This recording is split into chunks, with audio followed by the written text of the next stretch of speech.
కోసము దేవుని వాక్యాన్ని మనము నేర్చుకుంటా వచ్చాం. ఈ రోజున మరి దేవుని వాక్యములో నుండి ఈ అరిస్తార్కు అనే వ్యక్తి కోసము మరి కొద్ది విషయాలు మనం నేర్చుకోవడానికి ప్రయత్నం చేద్దాం. పౌలు గారి యొక్క సేవ పరిచర్యలో పౌలు గారితో కలిసి దేవుని సేవ చేసిన పనివారు, దేవుని సేవలో పౌలు గారితో పాటు వాడబడిన వారు అనేక మంది మనకి కనబడతారు. ఏమండి, అనేక మంది పౌలు గారితో సేవ చేసినట్లుగా మనము చదువుతాం. ఈ పౌలు గారితో కలిసి దేవుని సేవలో వాడబడిన ఒక వ్యక్తి, ఈ వ్యక్తి ఎవరో అరిస్తార్కు అనబడిన వ్యక్తి. ఇతను ఎవరు, ఇతను ఎక్కడి వాడు అనే విషయాలు ఇక్కడ మనకి చెప్పబడ్డాయి. ఇక్కడ మనం చదివిన వాక్యంలో మాసిదోనీయుడును దెస్సలోనిక పట్టణస్థుడైన అనే మాట మనం చూస్తున్నాం. మాసిదోనియా ప్రాంతంలో దెస్సలోనిక పట్టణమునకు చెందినవాడు అని ఇక్కడ మనము చూస్తా ఉన్నాం. ఈ అరిస్తార్కు అనబడిన వ్యక్తి కోసము ఈరోజు పరిశుద్ధాత్మ దేవుడు కొన్ని విషయాలు మనకి నేర్పించాలని దేవుడు పిల్లలు ఆశపడతా ఉన్నాడు. వాటిని మనము 10 నిమిషాలు దేవుని లేఖనంలో నుండి మనం చూద్దాం. దేవుని యొక్క సన్నిధిలో ఈ అరిస్తార్కు అనబడిన వ్యక్తి గురించి మనం నేర్చుకునే మొదటి సంగతి ఏంటంటే, ఆ యొక్క అరిస్తార్కు అనబడిన వ్యక్తి ఆ పేరుకు అర్థము ఏంటి అనేది మనం చూద్దాం. మొదట ఆ పేరుకి అర్థం ఏంటి అంటే, ఈ పేరుకి అర్థము పిల్లరా అరిస్తార్కు అనగా ఏమిటనంటే ఉత్తమ నాయకుడు అని అర్థం. ఏమండి, అరిస్తార్కు అనబడిన పేరుకు అర్థం ఏమిటంటే ఉత్తమ నాయకుడు, బెస్ట్ లీడర్ అనేటువంటి మాట ఇంగ్లీష్ లో మనం చెప్పచ్చు. ఉత్తమ నాయకుడు, అధికారి, పాలకుడు అని కూడా చెప్పారు. ఇవన్నీ కూడా మనకి పర్యాయ పదాలుగా ఉన్నాయి. నాయకుడు, అధికారి, పాలకుడు ఏమండి అని మనము చెప్పబడుతున్న మాటలు.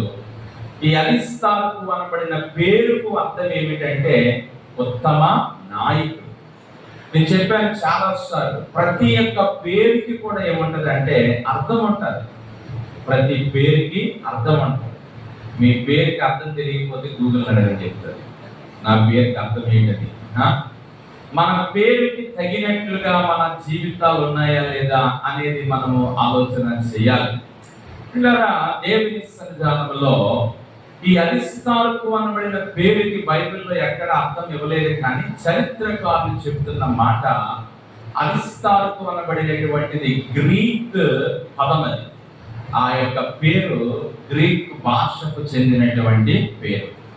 మరి చూడండి, మన ప్రాంతం పేర్లు ఒకలాగా ఉంటాయి, ఇతర రాష్ట్రాల పేర్లు ఒకలాగా ఉంటాయి. ఒరిస్సా వాళ్ళ పేర్లు, మహారాష్ట్ర వారి పేర్లు మనం ఎప్పుడైనా విన్నామనుకో, అవి కొంచెం డిఫరెంట్ గా ఉంటాయి కదా.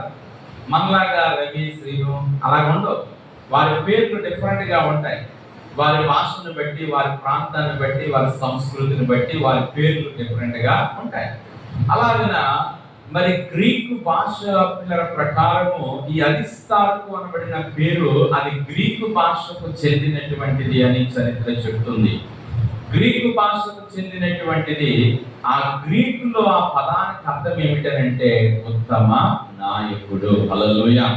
నేనంటాను, మొట్టమొదట మనం ఎలా ఉండాలంటే ఉత్తమ నాయకులుగా మనం ఉండాలి. హల్లెలూయా. నాయకులుగా ఉండడం అనేటువంటిది అందరికి ఇష్టమే. ఎవడో కూడా ఒకరి క్రింద ఉండాలనుకోరు. నేనే నాయకుడిగా ఉండాలి, బాస్గా ఉండాలని ప్రతి వారు అనుకుంటా ఉంటారు. నాయకత్వం అనేటువంటిది చాలా మందికి ఇష్టం. ఏమండి, ఒకరు చెప్పింది చెయ్యాలి అంటే చాలా మందికి కష్టంగా ఉంటది. మనమే చెప్పేవారిగా ఉండడం అంటే అది చాలా ఇష్టంగా ఉంటది. అయితే మనం నాయకులుగా ఉండడం అనేటువంటిది ఒక విధానం అయితే, ఉత్తమమైన నాయకులుగా ఉండడం అనేటువంటిది చాలా ప్రాముఖ్యం. హల్లెలూయా. బెస్ట్ లీడర్ గా మనము పిల్లలు ఉండాలి. ఇక్కడ కూర్చున్న మనం అందరము నాయకులమే. ఎలాగ నాయకులం అంటే, ఒక భర్త ఉన్నాడంటే కుటుంబానికి ఆయన ఎవరంటే నాయకుడు. ఒక భార్య ఉందంటే కుటుంబానికి ఆమె నాయకురాలు. ప్రియులారా, ఒకవేళ ఇక్కడ ఉన్న యవనస్తులు అనుకోవచ్చు, నేను ఎవరికి నాయకుడినేనంటే నీకంటే తక్కువ వయసు గల వారికి నువ్వు ఎవరు అంటే ఒక నాయకుడు. నీ ద్వారా వారు కొన్ని విషయాలు తెలుసుకోవాలి, నీ ద్వారా కొన్ని విషయాలు వారు నేర్చుకోవాలి. అలాగే మన జీవితంలో మనం ఏ రంగాల్లో ఏ యొక్క స్థితిలో మనం ఉన్నామో, మనం ఉన్న స్థితిలో మనం ఎలా ఉండాలంటే ఒక ఉత్తమమైన నాయకులుగా ఉండాలి. హల్లెలూయా! ఉత్తమమైన నాయకులుగా ఉండాలి. సో దేవుని సన్నిధానంలో ఈ రోజున కొంతమంది మరి నాయకత్వముగా ఉండాలని కోరుకుంటారు, కానీ ఉత్తమమైన నాయకులుగా ఉండలేదు. వారు చేసేది ఏమి లేకపోయినా నాయకత్వం ఇచ్చేయాలి. నాకు ప్రెసిడెంట్ పదవి కావాలి, నాకు సెక్రటరీ పదవి కావాలి, నాకు ట్రెజరర్ పదవి కావాలి, నేను సరిపోనా, నేను తగిన వాడిని కాదా అని చెప్పేసి నాయకత్వం కోసం ఈ రోజున చాలా మంది కొట్టేసుకుంటా ఉంటారు. ఈవెన్ రాజకీయాల్లో కూడా చాలా గొడవలు నాయకత్వాల కోసం జరుగుతాయి. వారికి అధికారం రాకపోతే ఎంతకైనా వారు ఏం చేస్తారంటే తెగింటారు. అధికారం ఎలాగైనా రాబెట్టుకోవాలి, నేను నాయకుడిని అయిపోవాలని అవతల వారిని చంపడానికైనా వారు ఏం అయిపోతారంటే సిద్ధపడిపోతారు నాయకత్వం కోసం.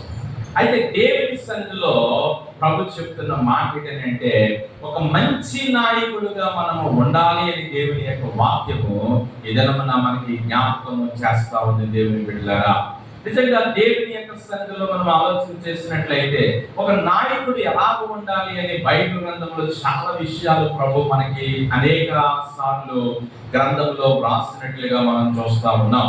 సో కాబట్టి మన జీవితంలో మనము కుటుంబంలో ఉంటే కుటుంబానికి ఒక మంచి నాయకులుగా ఉండాలి. ఏదైనా ఒక కంపెనీకి ఒక నాయకుడిగా నీవు ఉంటే ఆ కంపెనీలో నీ ఆఫీసులో ఒక మంచి నాయకుడిగా నీవు ఉండాలి. ఒక సంఘానికి నీవు నాయకుడు అయితే ఆ సంఘానికి ఒక మంచి నాయకుడిగా నీవు ఉండాలి. నిన్ను దేవుడు ఏ స్థితిలో ఉంచితే ఆ స్థితిలో నీవు ఒక మంచి నాయకునిగా నీవు ఉండాలి అని దేవుని యొక్క వాక్యము ఎదలమన్నా మనకి జ్ఞాపకం చేస్తా ఉంది. దేవుని బిడ్డలారా, ఈ అరిస్తార్కు అనబడిన వ్యక్తి యొక్క పేరుకి అర్థం ఏమిటని మనం చెప్పామంటే ఉత్తమ నాయకుడు. ఉత్తమ నాయకుడు. ప్రభువా, నన్ను కూడా ఒక ఉత్తమమైన నాయకునిగా చేయండి. నా కుటుంబానికి నేను ఒక మంచి నాయకుడిగా ఉండాలి. నాయన ప్రభు, నా కంపెనీలో ఒక మంచి నాయకునిగా నేను ఉండాలి.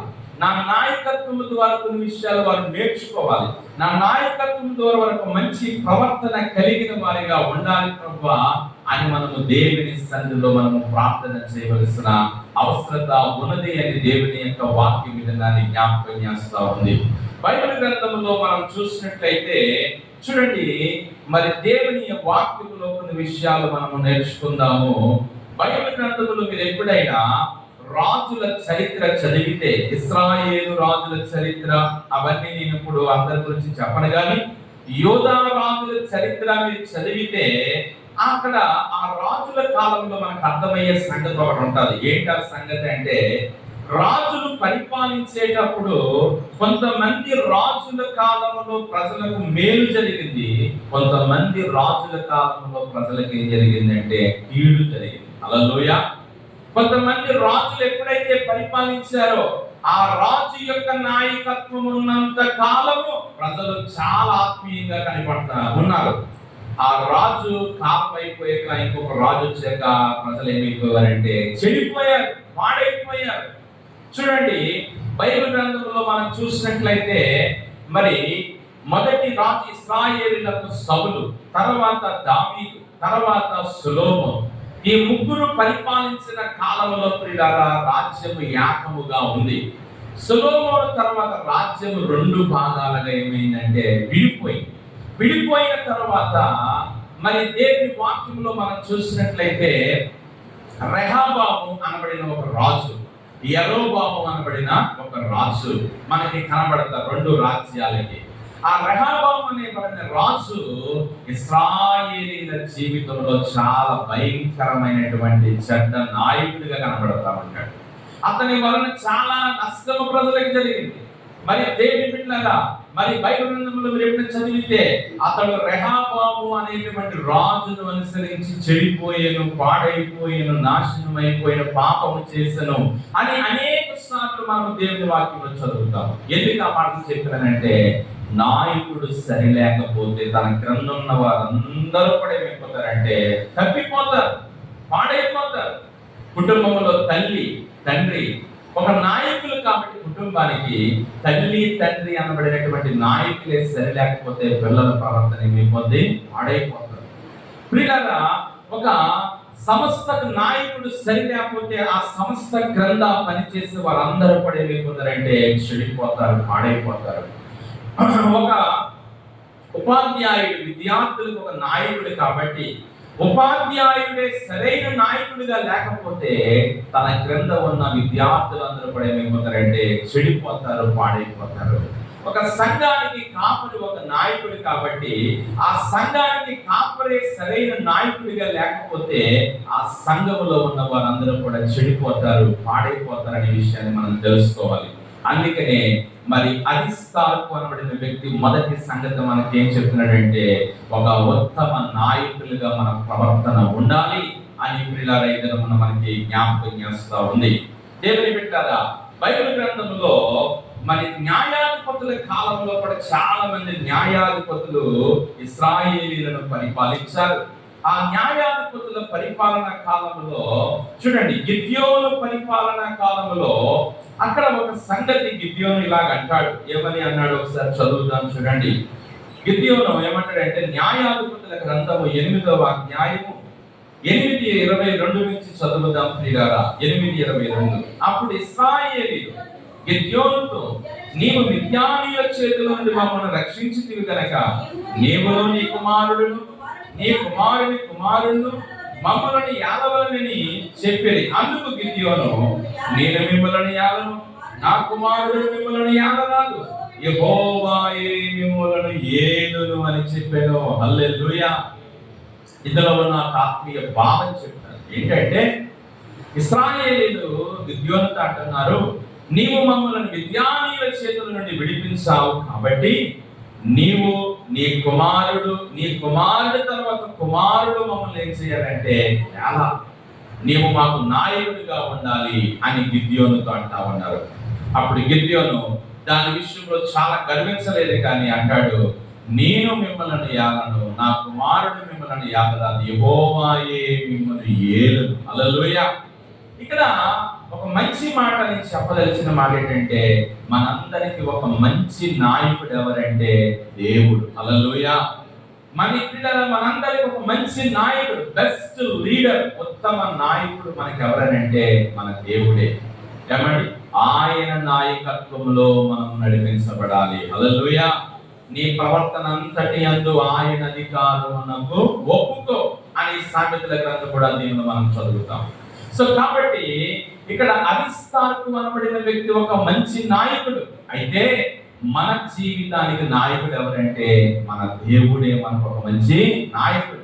ఆయన నాయకత్వంలో నీవు ఉంటే నువ్వు పాడైపోవు, నువ్వు చెడిపోవు, నువ్వు నాశనం అయిపోవు, నీ జీవితము దీవించబడతాది.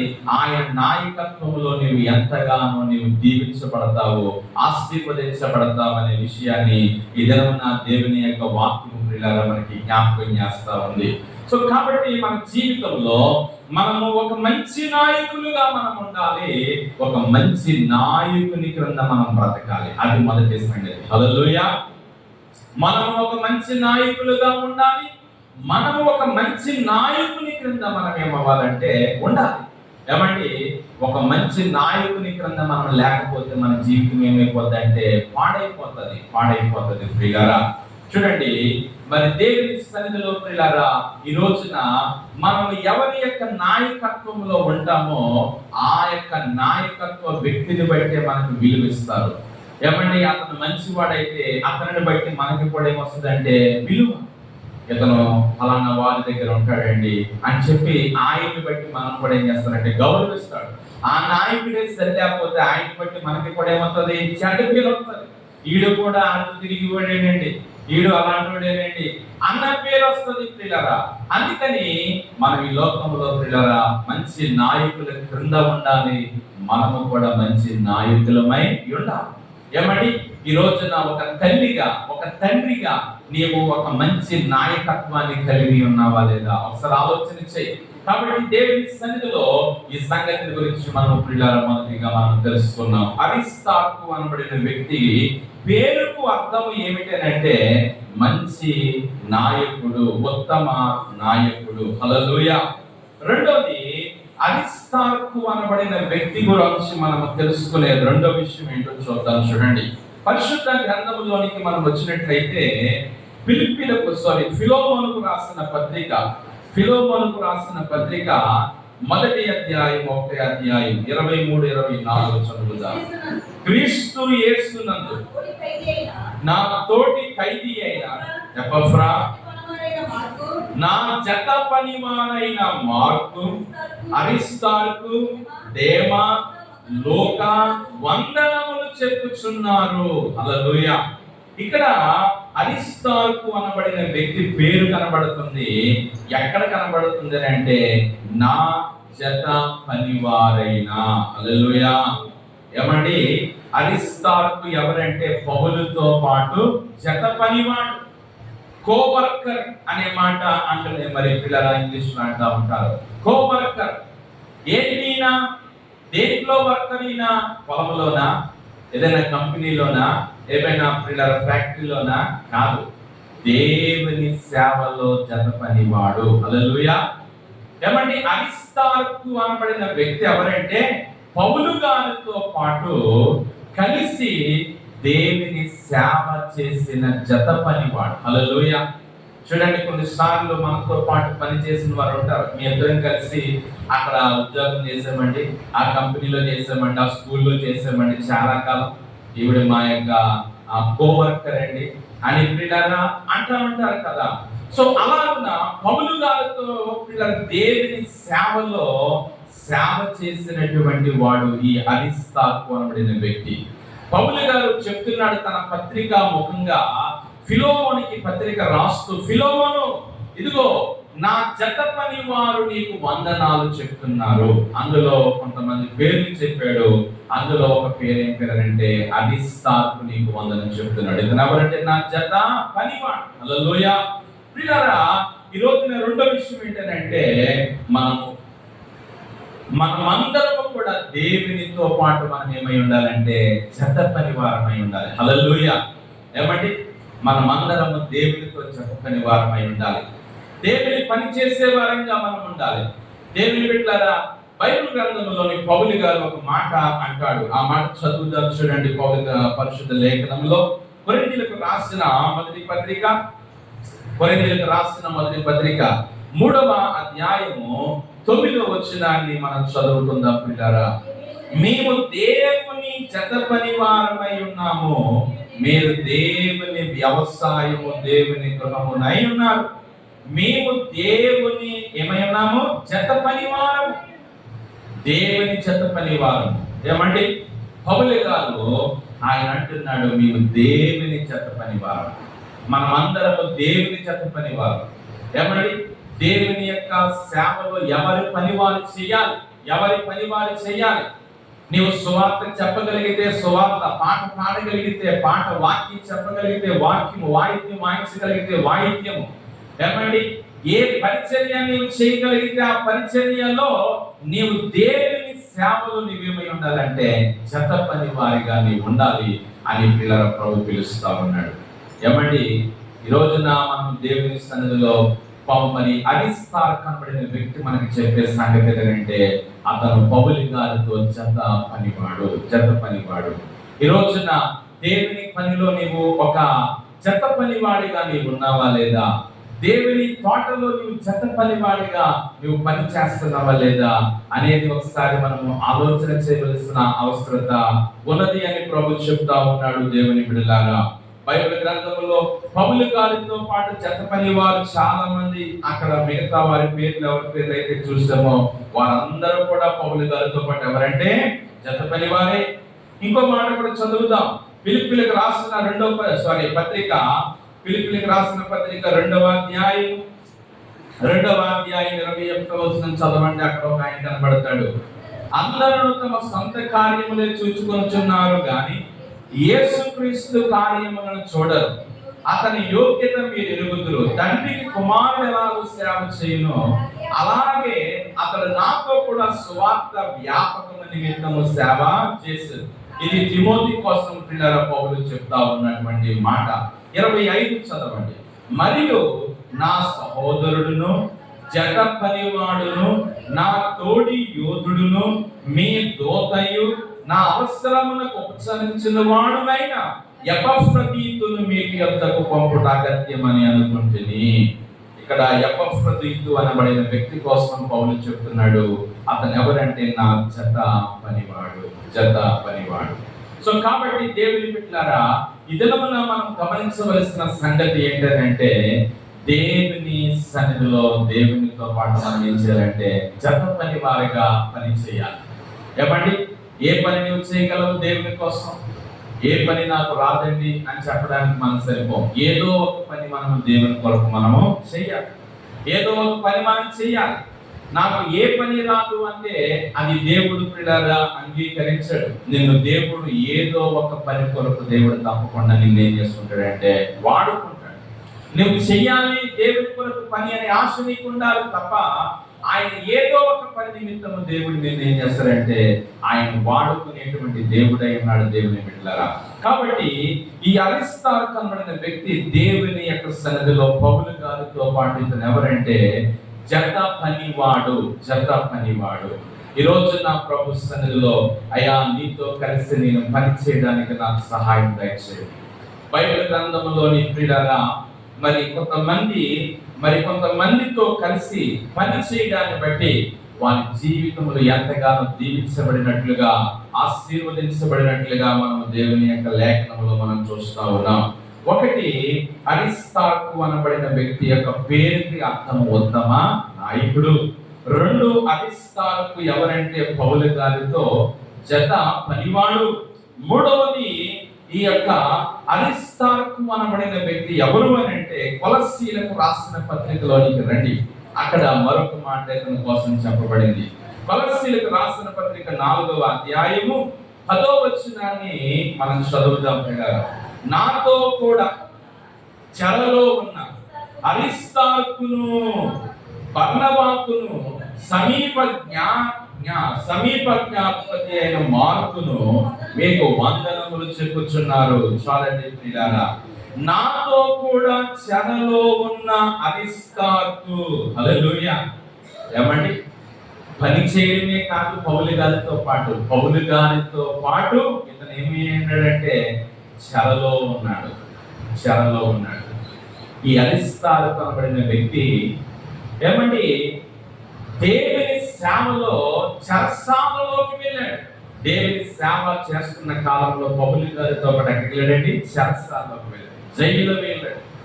ఏమండి, పౌలు గారితో ఉంటే ఎందుకు నాకు ఈ శ్రమ, ఎందుకు నాకు ఈ కష్టం, ఎందుకు నాకు చెరసాలు, జైలుకి వెళ్ళవలసిన పనేముంది అని చెప్పి అతడు దేవుని సేవను వదిలేయలేదు. పౌలు గారిని విడిచిపెట్టేయలేదు. అతను ప్రియులారా ఎవరు అని అంటే శ్రమలు అనుభవించిన వాడు అరిస్తార్కు. హల్లెలూయా. చాలా మందికి ప్రియులారా కష్టం లేనంతసేపు బాగానే ఉంటది. ఏదైనా కష్టం వచ్చిందంటే అనవసరంగా వచ్చాను రా బాబు, అనవసరంగా నేను ఒప్పుకున్నాను రా బాబు అనుకుంటాం. కానీ ఈ అరిస్తార్కు అయితే అలా కాదు. పౌలు గారితో పాటు చెరసాలలోకైనా వెళ్ళడానికి అతను ఏమంటే సిద్ధపడ్డాడు. పౌలు గారితో కలిసి చెరసాలలోకి వెళ్ళడానికి సిద్ధపడ్డాడు. ఏమండి, ఈ రోజున నేనేమంటానంటే మన దేవుని కోసం ఎలాంటి శ్రమనైనా మనం అనుభవించడానికి సిద్ధపడి ఉండాలి. హల్లెలూయా. ఏమండి, ఈ రోజున ప్రస్తుత దినాలు మనం చూస్తున్నాం. చాలా భయంకరమైన దినాలు క్రైస్తవుల గురించి జరుగుతున్నాయి. ఎన్నో వ్యతిరేక ఆలోచనలు ఆలోచిస్తున్నారు నాయకులు. వ్యతిరేకమైన చట్టాలు తీసుకురావాలని చెప్పి అనేక రకాల ప్రయత్నాలు చేస్తున్నారు. ఎలాంటి పరిస్థితులు మనకు వచ్చినా చావైనా బ్రతుకైనా నీ కోసమే ప్రభువా, మరణమైన జీవమైన నీ కోసమే ప్రభువా, ఏమైనా ప్రభువా నీ కోసమే బ్రతుకుతాను ప్రభువా అనేటువంటి ఒక సంసిద్ధత మనకు కలిగిన వారంగా దేవుని సేవ కొరకు, దేవుని కొరకు బ్రతకడానికి మనం సిద్ధపడాలి. చెరసాలలోనికి వెళ్ళాడు అరిస్తార్కు పౌలు గారితో పాటు. ఏమండి, పౌలు గారితో కలిసి సేవ చేస్తున్నప్పుడు అరిస్తార్కు ఎందుకయ్యా నాకు ఈ శ్రమ ఎందుకు వచ్చింది, నాకు ఈ కష్టం ఎందుకు వచ్చింది, నాకు ఈ పరిస్థితి, నీతో కలిసి నేను కూడా చెరసాల్లో పడ్డాను అని పిల్లల అతను విసుగు చెందలేదు. అతను పిల్లల పౌలు గారితో అలాగ అనలేదు. కానీ పౌలు గారితో కలిసి చెరసాలలోనికి వెళ్ళడానికి ఆయన ఏమేంటంటే సిద్ధపడ్డాడు. కాబట్టి దేవుని బిడ్డలారా, ఈ రోజున మనం తెలుసుకోవాల్సిన సంగతి ఏమిటంటే, మన జీవితంలో మనము దేవుని కొరకు శ్రమను అనుభవించడానికి మనము సిద్ధపడవలసిన వారమై ఉన్నాం. చూడండి, బైబిల్ గ్రంథంలోనికి మనం వచ్చినట్లయితే మరొక మాట మనం ఈ అరిస్తార్కు కోసం చదువుతాం. ఇతను ఎంత మరి శ్రమ పొందాడు అని అంటే, అపోస్తుల కార్యాలు 19వ అధ్యాయంలో మరొక మాట ఇతని కోసం రాయబడింది. అపోస్తుల కార్యాలు 19:29 చదువుదాం. 19:29. పట్టణము బహు గలిబిలిగా ఉండేది, మరియు వారు పౌలుతో ప్రయాణమై వచ్చిన మాసిదోనియా వారైన గాయును అరిస్తార్కును పట్టుకుని దొమ్మిగా నాటకశాలలో చొరబడిరి.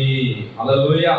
ప్రియులారా, ఎఫెసీ అనే పట్టణమునకు సువార్త ప్రకటించడానికి పౌలు వెళ్ళినప్పుడు ఆ ఎఫెసీ పట్టణంలో ఏమండి కొంతమంది వ్యతిరేకమైన వారు పౌలు గారిని పట్టుకోవడానికి, అతనితో పాటు వారిని పట్టుకోవడానికి సిద్ధపడ్డారు. అందులో ఎవరి పేరు ఉందంటే అరిస్తార్కు పేరుంది. ఈ అరిస్తార్కు అనబడిన వ్యక్తిని దొమ్మిగా వచ్చేసంట ఆయన ఏం చేస్తున్నారట, పట్టేసుకున్నారట. ఏమండి ప్రియులారా, దేవుని సన్నిధిలో మనం ఆలోచన చేసినట్లయితే, అంటే మరి ఒకసారి శ్రమ వచ్చినప్పుడు ఇంకోసారి కొంతమంది ఇంకా అనవసరం బాబు, ఈ సేవ వద్దు, ఏమి వద్దు, ఈ సేవలో మనకి ఎన్నో ఏమవుతున్నాయి, శ్రమలు వస్తున్నాయి, కష్టాలు వస్తున్నాయి, బాధలు వస్తున్నాయి. ఎందుకు వచ్చింది మనకి శ్రమ, మనం మౌనంగా ఉంటే పోయి అనుకోవచ్చు. కానీ ఆ యొక్క అరిస్తార్కు కనబడిన వ్యక్తి అలాగా అనుకోలేదు. శ్రమ వచ్చిన మరలా సేవ చేస్తున్నాడు, శ్రమ వచ్చిన సేవ చేస్తున్నాడు. ఇప్పుడు కదా అతను మరి చెరసాలలో వేయబడిన మరలా దేవుని సేవ చేస్తూనే ఉన్నాడు పౌలు గారితో కలిసి. అంటే ఎలాంటి శ్రమ వచ్చినా దేవుని సేవను ఆయన ఏం చేయలేదంటే మానటం లేదు.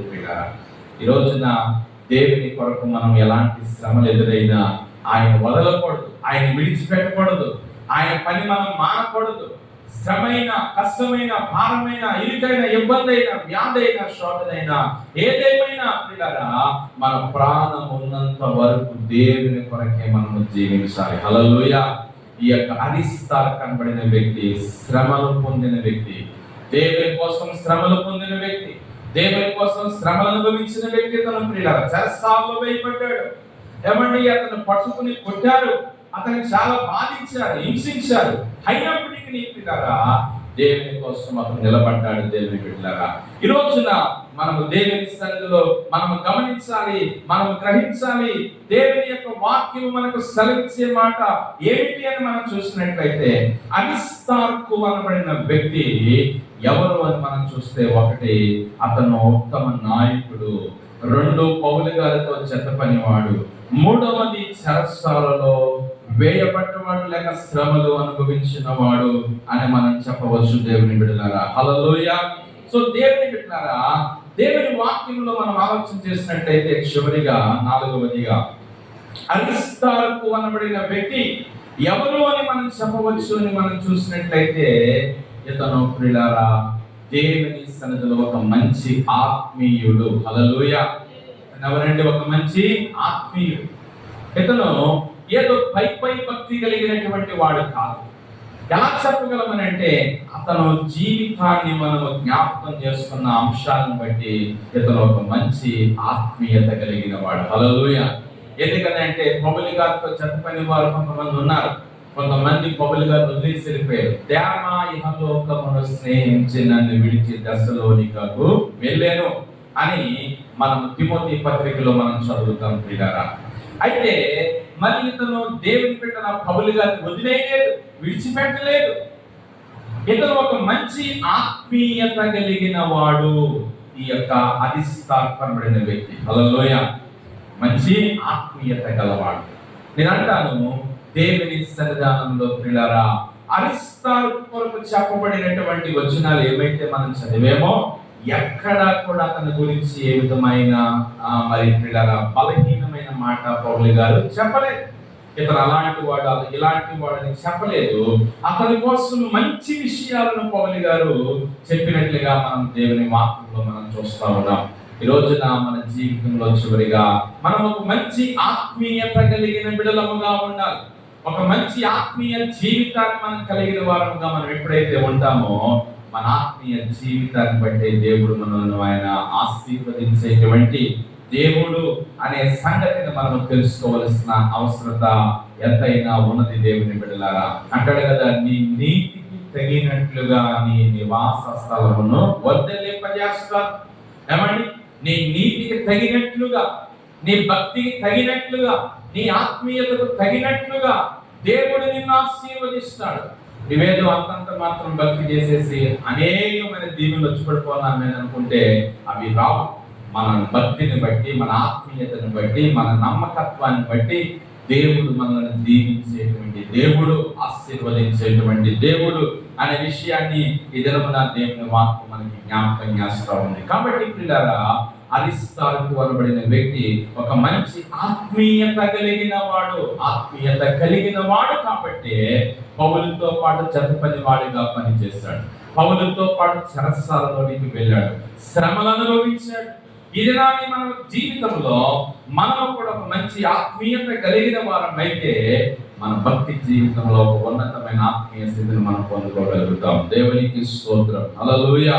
కాబట్టి ఈ యొక్క అరిస్తార్కనబడిన వ్యక్తిని పోలి మన జీవితాలు కట్టుకుందాం. అట్టి కృప దేవుడు మనకు దయచేయును గాక. ఆమేన్. ప్రార్థన చేసుకుందాం. కళ్ళ వంచి కళ్ళు మూసుకుని ప్రార్థన చేద్దాం. దేవుని మాటలు ఏమైతే మనం విన్నామో, ఇదనమున దేవుడు ఒక వ్యక్తిని మన ముందు పెట్టాడు. ఆ వ్యక్తిని గురించి మనం కొన్ని విషయాలు తెలుసుకున్నాం.